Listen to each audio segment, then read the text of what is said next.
Bonne année.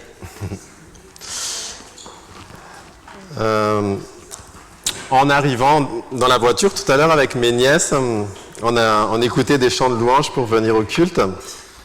Et on avait vu, je ne sais pas si vous avez remarqué, le ciel. Il y avait une espèce de coucher de soleil avec une couleur vachement beau. Je me suis dit, on a été particulièrement gâtés là cette fin d'année parce qu'on a eu l'opportunité de passer des bons temps en famille. J'ai mon père qui est là, j'ai mes sœurs, ça fait depuis 10 ans où on ne s'est pas retrouvés tous ensemble. On a bien mangé, on s'est bien amusé. On était vraiment reconnaissants et je me suis dit, je suis content d'être dans cette voiture parce que la première chose que j'aimerais faire en ces débuts d'année, c'est d'aller louer le Seigneur pour le remercier de tout ce qu'il a fait et de tout ce qu'il va continuer à faire. Et c'est ce qu'on vient de chanter tout à l'heure, comme quoi on a un Dieu fidèle et qui est le même dans le passé, présent et éternellement. Alors j'ai cette responsabilité, mais aussi ce privilège de vous exhorter à travers la parole de Dieu pour commencer cette année 2023. J'espère que même si vous avez veillé cette nuit, vous n'allez pas vous endormir. De toute façon, je vais vous réveiller si c'est le cas. Je vais commencer par vous donner une petite devinette qui ne vient pas de moi, mais que j'ai entendue d'un prédicateur chrétien. Alors, je vais vous poser une question. Imaginez-vous que chaque matin, une banque vous ouvre un compte avec 86 400 € dedans. Tous les matins. Simplement, il y a 2 règles. Tout ce que vous n'avez pas dépensé dans la journée, vous êtes enlevé le soir. Vous ne pouvez ni virer cet argent sur un autre compte, ni le placer, ni même le donner. Vous pouvez uniquement le dépenser dans la journée. Le lendemain, au réveil, les 86 400 € sont à nouveau disponibles sur votre compte. Ça, c'est la première règle. La deuxième règle, la banque peut interrompre ce jeu sans préavis à n'importe quel moment. Il peut fermer ce compte et dire qu'il n'y aura pas d'autre. Que ferez-vous de cet argent? Vous avez le droit de répondre. Rapidement, parce qu'on n'a qu'une heure aujourd'hui. Vous n'avez pas d'idée? Vous allez faire quoi de ces 86 400 € que vous avez? Non, vous avez le droit que de dépenser. Ouais, vous le dépensez comment? J'imagine que vous ferez plaisir en vous achetant des choses que vous aimez pour vous, pour les personnes autour de vous, même pour les personnes que vous ne connaissez pas, parce que 86 400 €, vous avez largement de quoi faire plaisir aux gens. Vous utiliserez chaque euro pour apporter du bonheur dans votre vie et celle des autres. Vous savez, cette banque existe et nous l'avons tous. Elle s'appelle le temps. Le temps. Le temps. Ouais. Chaque matin, Dieu nous donne 86 400 secondes que nous pouvons utiliser à notre guise. Mon message aujourd'hui s'intitule « Racheter le temps », inspiré par le verset de Éphésiens 5, 16 à 17, qui dit « Rachetez le temps, car les jours sont mauvais. C'est pourquoi ne soyez pas stupides, mais comprenez quelle est la volonté du Seigneur. » En ce jour de l'an, où c'est souvent l'occasion pour chacun de nous de faire le bilan de l'année passée et de nous projeter sur l'année à venir, j'aimerais que nous puissions méditer ensemble sur la manière à laquelle nous allons dépenser ce trésor que Dieu nous donne tous les matins. À l'exemple de Moïse dans Psaume 90 qui dit, verset 12, « Enseigne-nous à bien compter nos jours, afin que notre cœur parvienne à la sagesse. » Alors j'ai divisé mon message en 3 points aujourd'hui. Tu peux avancer. La première partie, on va parler de racheter le temps. Je vais essayer de vous expliquer ce que cela veut dire. Pour moi, ce n'était pas si évident avant de faire l'étude.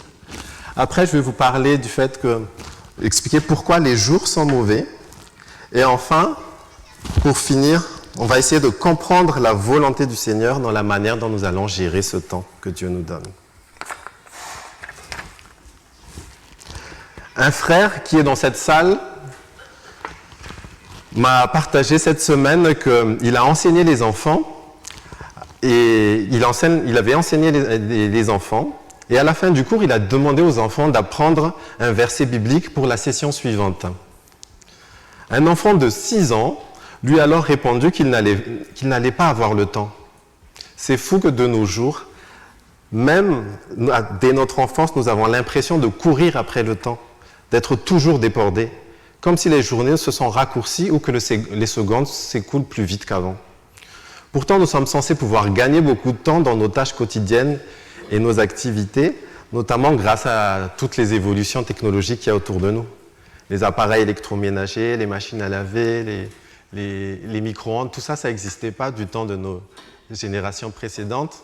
C'était censé nous faire gagner du temps. Le mode de transport actuel aussi, je pense qu'avant, on était transporté en charrette. Maintenant, on a des voitures qui roulent à des vitesses pas possibles. La réalité est que nous manquons de plus en plus de temps, malgré l'évolution technologique. Les journées ne sont plus assez longues, vu la quantité de choses que nous devons faire chaque jour. Moi-même, je suis passé par des périodes compliquées l'année dernière, car je n'arrivais plus à gérer mon temps correctement. Alors, racheter le temps. Je l'ai dit en introduction tout à l'heure, le temps est comme un cadeau que l'Éternel nous donne. Nous ignorons trop souvent sa valeur et nous oublions que le temps ne nous appartient pas, il appartient à Dieu. C'est Dieu le seul capable de nous créditer chaque matin de 86 400 secondes. Et il a le droit de décider d'arrêter et de le faire quand il veut, et d'en faire ce qu'il veut, car il en est le propriétaire. César a partagé tout à l'heure le verset de Lamentation 3 qui dit « Les bontés de l'Éternel ne sont pas épuisées, ses compassions ne prennent pas fin, elles se renouvellent chaque matin, que ta fidélité est grande. » La vie sur terre, finalement, est un instant dans l'éternité. Notre séjour sur terre est beaucoup plus court que ce que nous avons tendance à penser. Nous ne savons pas combien de temps il nous reste à vivre. C'est pour cela que nous devons dès aujourd'hui nous appliquer à bien gérer notre temps. Dans Jacques 4, 14, il est marqué « En effet, qu'est-ce que votre vie? C'est une vapeur qui paraît pour un instant et qui disparaît ensuite. » Tu peux passer le diapo, s'il te plaît. Il y a quelques semaines, ou plutôt quelques jours de cela, j'ai perdu une cousine qui avait à peine 49 ans. 2 ans avant, elle avait été guérie d'une maladie de façon miraculeuse. À l'époque, elle a été même évacuée de Madagascar pour venir en France pour se faire soigner. Les médecins lui ont dit, donc il y a 2 ans, qu'elle n'allait plus pouvoir marcher. Pourtant, quelques mois à peine après, ou quelques semaines même, elle a pu remarcher, elle était pleine de vie. Elle avait même le désir de revenir en France pour aller voir ses médecins pour leur montrer qu'elle arrivait à remarcher à nouveau. Pourtant, comme la fille de Jairus ou Lazare, qui ont été ressuscités par Jésus, elle est quand même partie. Parce que la vie sur terre, notre vie sur terre, n'est qu'un voyage. Ce n'est pas notre destination finale. Elle a rejoint le Père cette fois-ci pour l'éternité. Donc mon but n'est pas de vous décourager ni de vous faire peur, mais au contraire de nous faire prendre conscience de la brièveté de notre voyage terrestre afin d'en jouir chaque moment. Cette réalité me conduit à cette exhortation de Paul dans Éphésiens qui dit « Rachetez le temps ». Ouais, il y avait l'image du cadeau éphémère là déjà tout à l'heure. Alors, j'ai souvent entendu ce terme, mais je n'ai jamais vraiment compris le sens. Mais en regardant les termes employés dans l'original, sa compréhension est beaucoup plus claire pour moi maintenant, et c'est ce que je vais vous expliquer. Donc le terme « temps » est issu du mot grec « kairos ». Et le terme « temps » est la traduction de 2 termes grecs différents. Il y a le mot « kairos » et le mot « chronos ». Donc ici, dans ce passage, c'est le mot « kairos ». Je vous explique d'abord ce qu'il n'est pas. Donc, le terme « chronos », qui dit aussi « temps », traduit le temps qui parle du temps physique que nous subissons tous. Je pense que c'est un peu la définition qu'on connaît naturellement, chronos. C'est le temps qui passe, c'est les secondes, les minutes, les mois, les années. Par contre, le terme kairos ici, qui est utilisé dans ce verset, signifie plutôt le moment. Il ne se mesure pas, il est qualitatif et il se ressent. C'est un temps fixé spécifique dans la vie d'un homme. Le passage dans Ecclésiaste illustre bien ce terme quand l'auteur dit « Il y a un moment pour tout, un temps pour toute activité sous le ciel, un temps pour naître, un temps pour mourir, un temps pour planter, un temps pour arracher ce qui a été planté. Donc le terme « temps » dans l'original, dans ce passage, veut dire « kairos », qui veut dire « moment ». Le terme « racheter » est issu de la traduction du mot grec « exagorazo ». Ce terme est utilisé uniquement dans 2 contextes dans le Nouveau Testament. Il est utilisé 2 fois par Paul donc dans Éphésiens et dans Colossiens quand il parle de racheter le temps. Et c'est le même terme, exagorazo aussi, qui est utilisé dans Galates par Paul. Je vous le lis quand il dit « Mais lorsque le moment est vraiment venu, Dieu a envoyé son Fils, né d'une femme, né sous la loi, pour racheter ce qui était sous la loi, afin que nous recevions le statut d'enfant adoptif. » Donc le terme exagorazo est utilisé dans ces 2 passages dans le Nouveau Testament et qui signifie reprendre ce qui a été volé ou racheter quelque chose qui appartient à quelqu'un d'autre. Si on fait l'analogie de la signification de ce terme dans les 2 contextes, nous pouvons donc comprendre que comme Jésus a racheté notre âme afin que nous redevenions enfants de Dieu, Paul nous exhorte ici à racheter le temps, donc à reprendre le temps qui nous a été volé. Encore plus précisément, Paul nous demande à reprendre le contrôle de notre temps et de ne plus le subir. Il n'est pas rare de voir quelqu'un reporter à demain ce qu'il peut faire aujourd'hui, ou alors quelqu'un anticiper ce qu'il devait faire demain. Le plus important, c'est d'être et accomplir selon le moment. Car toutes choses belles ou bonnes, c'est-à-dire ayant du succès, sont faites en leur temps. Je vous cite cette citation qui dit « Il faut arrêter de rajouter des années à notre vie, mais plutôt rajouter de la vie à nos années. » Quel que soit notre âge, notre situation, notre contexte, Paul nous appelle ici à profiter, à optimiser, à saisir chaque instant de notre vie et non à subir le temps qui passe. En ce début d'année, soyons reconnaissants de ce que Dieu nous donne la vie et renouvelons chaque matin nos pensées auprès de lui afin de briller pour lui et ainsi d'avoir une vie sans regret. La deuxième partie de mon message, c'est « Les jours sont mauvais ». Donc, comme je vous ai dit tout à l'heure, c'est un cadeau qui vient de Dieu. Et la définition, je reprends vite fait, la définition que j'ai dit, c'est reprendre ce qui a été volé, racheter le temps, reprendre ce qui a été volé. Donc, il y a un voleur. Il y a quelque chose ou quelqu'un qui veut nous voler notre temps. Donc, je propose de chercher qui est ce voleur. J'ai entendu, pareil, une satire dernièrement où un prédicateur imaginait une convention mondiale organisée par Satan avec tous ses mauvais esprits, toute son armée. L'objectif de cette rencontre était de mettre en place une stratégie afin d'empêcher les chrétiens de maintenir une expérience intime et durable avec Christ. Il sait que c'est la relation intime du disciple avec Christ qui fait toute sa force et que s'il arrive à empêcher cette connexion, il pouvait avoir du pouvoir sur eux. Il a donc dit à toute son armée de laisser les chrétiens aller à l'église, lire la Bible, vivre dans des bonnes valeurs morales, mais en revanche, il leur a demandé de leur voler du temps. Dans Jean 10,10, c'est marqué « Le voleur ne vient que pour voler, égorger et détruire. Moi, je suis venu afin que les brebis aient la vie et qu'elles aient en abondance. » Jésus est venu apporter la vie. Satan, lui, veut voler ce temps que Dieu nous donne. Alors, de quelle manière c'est quoi la stratégie de l'ennemi pour voler notre temps? Son but, c'est de garder nos esprits occupés par des choses non essentielles de la vie et ainsi nous détourner de notre attachement à Christ. Première stratégie, c'est les distractions, les multiples distractions. Il n'y a jamais eu autant de distractions que durant la période que nous vivons actuellement. Beaucoup de choses occupent nos cerveaux, dont certaines nous rendent même dépendants. Comme je l'ai dit en introduction, le progrès technologique de notre ère, les progrès sont censés nous libérer du temps. Malheureusement, nous avons tendance à remplir ce temps qui a été libéré par des choses inutiles. Je suis très mal placé pour vous donner des leçons, encore moins pour vous culpabiliser, parce que je ne suis pas mieux que vous. Le constat est cependant flagrant que beaucoup de nos distractions ont tendance à prendre la première place dans nos vies. On appelle ça de l'idolâtrerie, même si on n'aime pas l'entendre. Dans 1 Corinthiens 10, 23, il y a Paul qui dit « Tout m'est permis, mais tout n'est pas utile. Tout m'est permis, mais tout n'édifie pas. » J'ai essayé de regarder le temps moyen qu'une personne en France passe sur son smartphone. Mes nièces sourient. Les chiffres varient, je n'ai pas trouvé de source fiable, mais en regardant un peu les différentes sources, j'ai vu que ça varie entre 3h30 et 4h par jour. C'est le temps que nous passons sur nos téléphones.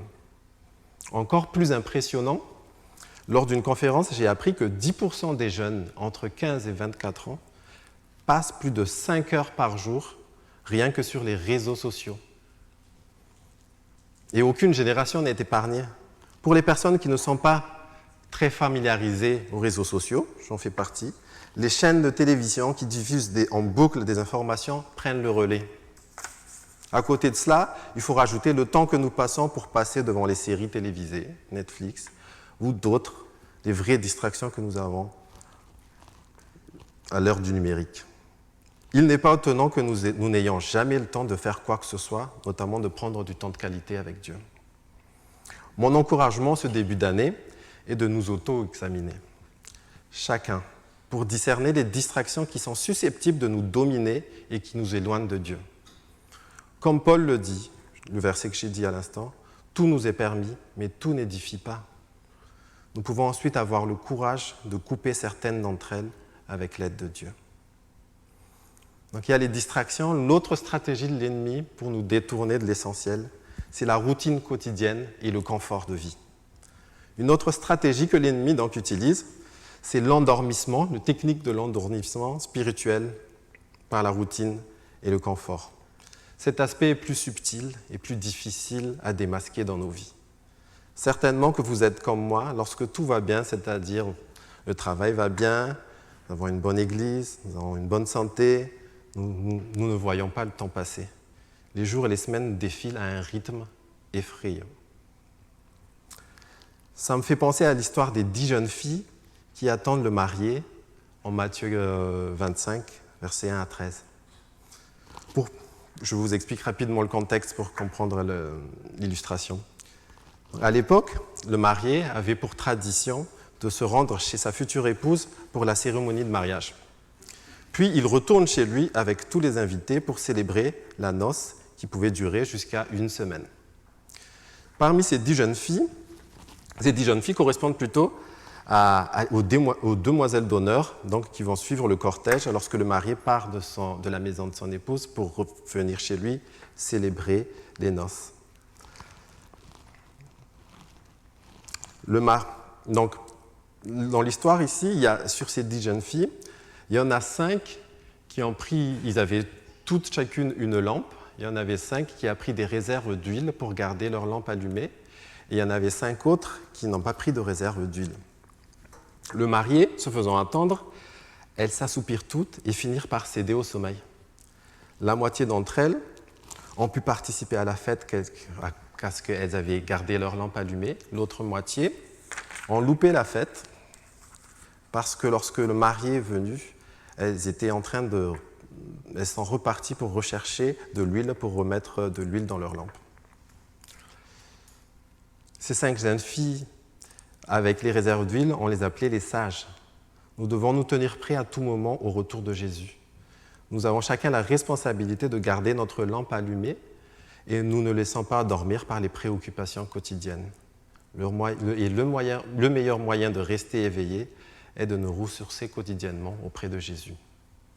Dans le livre de 1 Pierre, nous sommes exhortés à veiller, car notre adversaire rôde pour nous dévorer. Il est marqué « Soyez sobres, restez vigilants, votre adversaire, le diable, rôde comme un lion rugissant, cherchant qui dévorer. » J'ai entendu un jour un prédicateur donner cette image, ça m'a beaucoup marqué.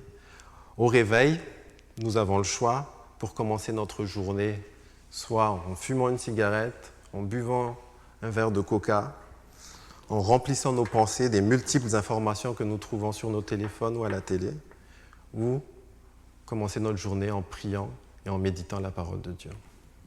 Assurément, notre choix va avoir un impact sur nos pensées et sur notre journée. Donc, les jours sont mauvais, le diable est là, il rôde, il essaie de nous distraire pour nous éloigner de cette relation avec Dieu. La suite de notre verset nous exhorte maintenant à comprendre la volonté de Dieu pour la gestion de notre temps. Alors, je ne sais pas si vous êtes nombreux peut-être ici. Vous connaissez la matrice d'Eisenhower. Le principe est simple, c'est quelque chose à la mode dans le monde professionnel maintenant. C'est d'identifier ce qui est important et urgent dans toutes nos tâches quotidiennes. Donc c'est un peu ce graphe-là. Et ce que je vous propose, c'est de voir ensemble ce que la Bible dit sur la priorité d'un chrétien. Donc ce qui est, tu peux cliquer, ce qui est sur la partie en haut à droite, ce qui est important et urgent. Nous avons besoin de discerner ce qui est important et urgent dans notre vie. Alors, nous sommes des êtres de relation. Lorsque nous lisons le récit de la création dans Genèse, vous remarquerez que tous les autres êtres vivants n'ont pas ce privilège de communiquer directement avec le Créateur. Dieu a créé l'homme à son image pour pouvoir avoir une relation avec lui. Cette relation a été brisée par la chute, mais ensuite elle a été restaurée pour tous ceux qui croient au sacrifice de Jésus-Christ. Un enfant de Dieu puise ses forces auprès de Jésus. Notre âme a besoin de se nourrir de la parole. Alors nous avons besoin de prendre du temps avec Dieu dans une relation spirituelle. Ésaïe 40, 31 dit « Mais ceux qui comptent sur l'Éternel renouvellent leurs forces, ils prennent leur envol comme des aigles, ils courent sans s'épuiser, ils marchent sans se fatiguer. » Et je suis le premier à constater dans ma vie que le fait de connaître ce besoin ne suffit pas toujours pour le mettre en pratique. C'est pour cela que nous avons besoin d'être intentionnels en mettant en place des bonnes habitudes. Et le début d'année est un très bon moment pour cela, parce que c'est souvent là où on fait des résolutions. Je ne sais pas si ça vous parle, la discipline spirituelle. Des fois, on a peur de ce terme, mais en fait, j'aime bien la définition qui en a été donnée pendant les cours de formation biblique ici. La discipline spirituelle est le chemin sur lequel nous devons nous placer pour permettre à Dieu de nous transformer. Notre part est de nous placer sur le chemin. Et ce chemin, c'est quoi? C'est la prière, la méditation de sa parole, pour laisser Dieu nous transformer. Nous avons besoin de chercher premièrement, chaque jour, le royaume de Dieu et sa justice, et le reste vous sera donné par-dessus, les marqués dans Matthieu. Donc, première action prioritaire et urgente que nous avons besoin de faire cette année, c'est de cultiver cette relation personnelle avec Dieu. En haut à droite. Tu peux revenir, je suis encore sur le point d'avant. Deuxième action prioritaire que nous pouvons faire cette année. Je disais tout à l'heure qu'on était des êtres de relation. Nous avons aussi été créés pour avoir une relation avec Dieu, mais pour être connectés aussi avec nos semblables. L'être humain a été créé pour aimer et être aimé. Je rappelle souvent à mes enfants que l'amour se concrétise et se développe par des actions et pas par des paroles. Un être humain sans amour est comme un oiseau sans ailes. S'il n'a pas d'amour, c'est comme s'il a été imputé de sa raison de vivre. D'ailleurs, Jésus a rappelé lui-même, lors de son ministère, les 2 plus grands commandements. Dans Matthieu 22, il est marqué que c'est Jésus qui dit que nous devons aimer le Seigneur, notre Dieu, de tout notre cœur, de toute notre âme et de toute notre pensée. C'est le premier commandement et le plus grand. Et le deuxième, et ce qui lui est semblable, c'est que nous devons aimer notre prochain comme nous-mêmes. Lorsque nous sommes remplis de l'amour de Dieu, nous débordons naturellement de cet amour envers notre prochain. Cet amour, par contre, ne se fabrique pas, il se reçoit du Père. Je le répète, mais nous devons être vigilants, car l'ennemi essaye à tout prix de casser nos interactions autant avec Dieu qu'avec notre prochain. Nous avons besoin de nous inspirer de la vie de Jésus. Sa connexion avec le Père était tellement fusionnelle et intime qu'il débordait d'amour autour de lui. Il prenait d'abord soin de son premier cercle. Il y avait les disciples, il y avait sa mère, et il y avait aussi d'autres personnes. Après, il guérissait les malades, il aidait les pauvres, les opprimés, il consolait les malheureux. Tout ça, c'était des actes d'amour envers ses semblables. Lors d'un camp chrétien, auquel nous avons participé sur le thème de l'éducation des enfants il y a quelques années, je me souviens que les intervenants nous avaient dit qu'aimer s'écrit avec 5 lettres. Qui c'est qui sait écrire aimer? Qui c'est qui peut épeler les 5 lettres du mot aimer? Oui, toi tu triches, mais vas-y. T-E-M-P-S. Voilà. Aimer, ça s'écrit avec un T, un E, un M et un PS. Le temps. J'ai compris, à l'issue de ce camp, que consacrer du temps pour ma femme et mes enfants est le meilleur acte d'amour que je peux leur offrir en tant que mari et père. Consacrer du temps pour nos parents est la meilleure manière de les honorer. Consacrer du temps pour nos frères et sœurs en Christ en leur accompagnant dans leur marche chrétienne est un formidable moyen de les aimer aussi. Consacrer du temps pour aider notre prochain à porter ses fardeaux correspond à la volonté de Dieu pour son peuple. Donc ça, c'est le deuxième point. Donc, passer du temps avec le Seigneur et aussi passer du temps avec son prochain. Le dernier point, je répète souvent autour de moi que Jésus nous a donné 2 commandements et une mission. Donc les commandements, c'est ce que je viens de citer tout à l'heure, et la mission, c'est ce qui est marqué dans le dernier chapitre de Matthieu. C'est de faire de toutes les nations ses disciples. Une fois qu'on a cultivé cette relation avec Dieu et que nous recevons cet amour qui déborde vers nos prochains, il nous reste donc à accomplir la mission qui est de faire toutes les nations ses disciples. Si nous voulons être un bon intendant du temps que Dieu nous accorde, nous devons donc consacrer prioritairement une partie de notre temps à accomplir ce ministère de réconciliation entre Dieu et les hommes. 2 Corinthiens 5, 18 dit « Et tout cela vient de Dieu qui nous a réconciliés avec lui par Jésus-Christ et qui nous a donné le ministère de la réconciliation. » Ce ministère ne se limite pas juste à partager oralement l'Évangile sur les places publiques ou même à l'Église. Ce ministère consiste en tout premier lieu à être des bons ambassadeurs du royaume de Christ partout où il nous place. Pendant plusieurs mois, j'ai demandé à Dieu une direction concernant mon travail. Je voulais qu'il me dise si je devais quitter ou rester là où j'étais, car c'était très compliqué.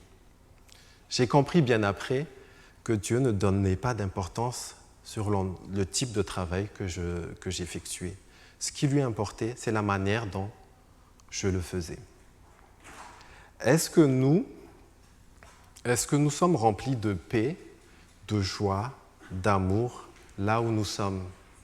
Que ce soit au travail, pour ceux qui travaillent, que ce soit durant nos études, pour ceux qui étudient, pour ceux qui soient retraités aussi. Est-ce que les personnes autour de nous perçoivent l'amour de Dieu à travers nos actes, nos paroles et nos réactions? Est-ce que nous attirons la curiosité parce que nos valeurs sont ceux du royaume, différents de ceux de ce monde? L'humilité, l'opposé de l'orgueil, la générosité, l'opposé de l'égoïsme, la vérité, à l'opposé du mensonge, la douceur, à l'opposé de la puissance. Et il y en a encore tant d'autres. À chacun de nous de répondre à ces questions et de demander à Dieu de nous aider lorsque nous sommes à côté de la cible. Dans mon travail, la vraie question que je devais me poser n'était pas de quitter ou rester là où j'étais. C'était plutôt de savoir si j'étais capable, dans mon cadre, de respecter les 2 commandements et d'accomplir la mission. Alors, j'ai eu à cœur de partager... je suis passé loin, je pense. J'ai eu à cœur de partager ce message à la suite d'une année 2022 très chargée professionnellement. J'ai déjà témoigné ici comme quoi, en 2021, Dieu a fait un stop dans notre rythme de vie avec mon épouse en utilisant l'épreuve que nous avons vécue et que vous connaissez déjà tous.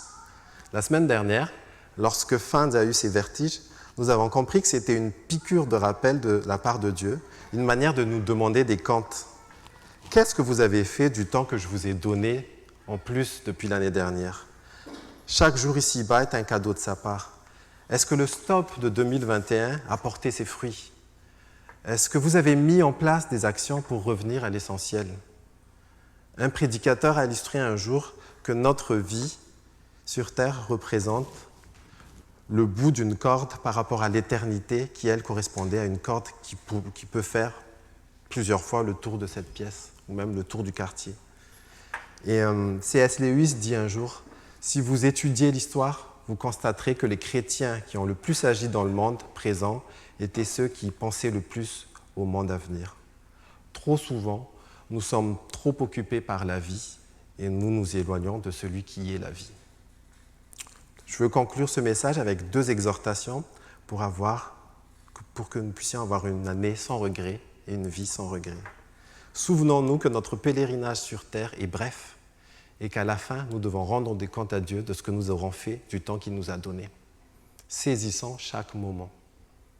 Et si parmi nous, il y a eu des personnes qui ne sont pas encore réconciliées avec le Père, n'attendez pas demain pour le faire.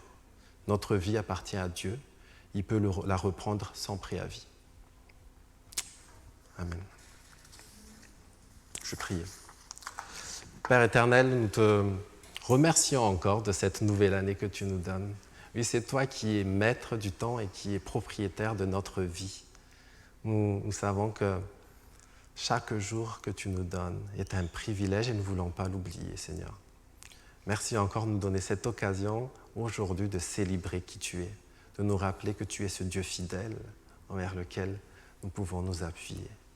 Merci parce que notre force, nous pouvons la puiser qu'en toi, Seigneur Jésus. Aide-nous à racheter le temps cette année. Aide-nous à gérer les priorités comme toi tu souhaites que nous le fassions. Nous te prions cela en ton nom, Jésus. Amen.